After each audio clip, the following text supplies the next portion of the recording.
Friends video start చేసే ముందు ఈ వీడియోను లైక్ చేయండి. అదేవిధంగా జెన్యూన్ అండ్ లేటెస్ట్ వీడియోస్ కోసం మన ఛానల్ని సబ్స్క్రైబ్ చేయండి. అదేవిధంగా బెల్ ఐకాన్ ట్యాప్ చేయండి.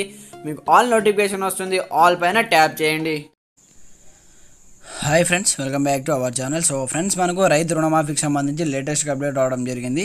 అయితే మనకు రుణమాఫీ కాని వాళ్ళకి సంబంధించి అప్డేట్ అనమాట. సో ఏ విధంగా రుణమాఫీ వర్తిస్తుంది, సో రుణమాఫీ కాని వారు ఏం చేయాలి, వాటికి సంబంధించి కంప్లీట్ డీటెయిల్స్ వీడియో తెలుసుకుందాం. ప్రతి ఒక్కరు సపోర్ట్ చేయండి, లైక్ చేయండి, కామెంట్ చేయండి. కొత్తగా చూసిన వాళ్ళ ఛానల్ సబ్స్క్రైబ్ చేసుకోండి. అయితే మనకు రుణమాఫీకి మొబైల్ యాప్ అంటూ కూడా ఇక్కడ మరొక అప్డేట్ చూసుకోవచ్చు. నేరుగా రైతుల ఇండ్లకే వ్యవసాయ అధికారులు వచ్చిన ఫిర్యాదులు యాప్లో అప్లోడ్ చేయాలి. వీలైనంత తొందరగా పరిష్కరించే ప్రయత్నం మంత్రి తుమ్మల నాగేశ్వరరావు ఇక్కడ వెళ్ళాడంటూ కూడా ఇక్కడ చూసుకోవచ్చు అనమాట. అయితే మనకు సో నేరుగా రైతుల ఇంటికే వ్యవసాయ అధికారులు వస్తారంటూ కూడా చూసుకోవచ్చు. వాళ్ళు వచ్చిన వెంటనే ఫిర్యాదులు ఈ యాప్లో అప్లోడ్ చేస్తారట. వీలైనంత తొందరగా ఈ సమస్యలను పరిష్కరించేటువంటి ప్రయత్నం అయితే ప్రభుత్వం చేస్తుందంటూ కూడా ఇక్కడ చూసుకోవచ్చు.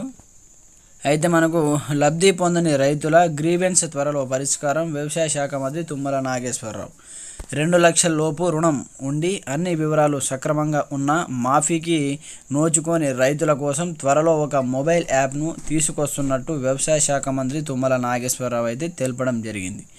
వ్యవసాయ శాఖ అధికారులతో కంప్లీట్గా నిర్వహించినటువంటి సమీక్ష సమావేశంలో రుణమాఫీలో టెక్నికల్ ఇబ్బందులపై మంత్రి లోతుగా చర్చించడం జరిగింది.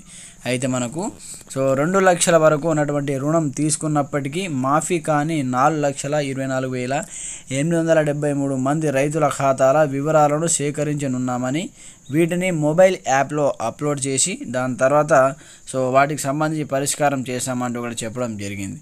అయితే ఇప్పటి వరకు మనకు వ్యవసాయ శాఖకు అందినటువంటి ఫిర్యాదులను పరిశీలించిన తర్వాత మనకు 1,24,545 ఖాతాల్లో 41,322 మంది ఖాతాల వివరాలను సరిదిద్దినట్లు వివరించారు. త్వరలోనే ఈ ఖాతాల్లోకి రుణమాఫీ డబ్బులు జమ అవుతాయని చెప్పారు. ప్రభుత్వం తాజాగా రుణమాఫీ చేసినటువంటి తర్వాత బ్యాంకులు కొత్త రుణాలను సంబంధించి మనకు 10,400 కోట్ల మేర రైతులకు ఇచ్చినట్లు పేర్కొన్నారు. అయితే మాఫీ అయిన రైతులు మళ్ళీ రుణం తీసుకున్న వాళ్ళు 10,400 కోట్ల మేర రైతులకు ఇచ్చినట్లు పేర్కొన్నారంటూ చూసుకోవచ్చు.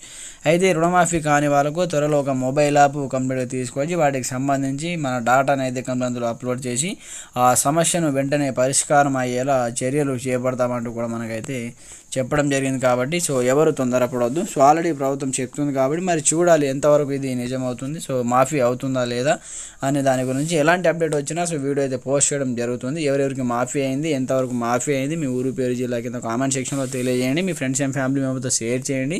అలాగే కొత్తగా చూసిన వాళ్ళు కూడా ఈ వీడియోని లైక్ చేసి ఈ ఛానల్ని సబ్స్క్రైబ్ చేసి బెల్ ఐకాన్ యాక్టివేట్ చేసేయండి. Okay friends, thanks for watching this video. జై హింద్.